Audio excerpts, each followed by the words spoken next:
சம்மரில் நம்ம குழந்தைங்களுக்கு என்னென்ன ஃப்ரூட்ஸ்லாம் கொடுக்கலாம் அதுக்கு ஆங்கிலத்தில் அதாவது இங்கிலீஷில் அதுக்கு என்ன பேர் அப்படின்றத இந்த வீடியோவில் பார்க்கலாம். ஃபஸ்ட்டு பார்த்தீங்கன்னா கிர்னி பழம். இதை வந்து இங்கிலீஷில் வந்துட்டு மஸ்க் மெலன்னு சொல்லிட்டு சொல்லுவாங்க. இதில் வந்து நம்ம ஜூஸும் போட்டு குடிக்கலாம். அப்படி இல்லாட்டி இந்த மாதிரி வந்துட்டு குழந்தைங்களுக்கு ஸ்லைஸ் பண்ணி குட்டி குட்டி பீசஸாகவும் கொடுக்கலாம்.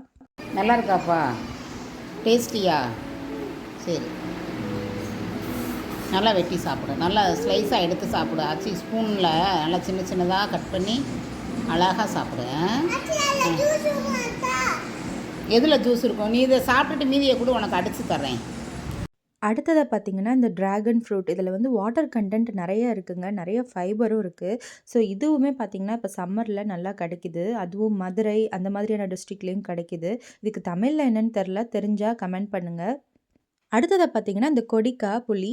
ஸோ இதை வந்து இங்கிலீஷில் மங்கி பாடுன்னு சொல்கிறாங்க. இதுவுமே சம்மருக்கு இந்தியாவில் நல்லாவே கிடைக்குங்க.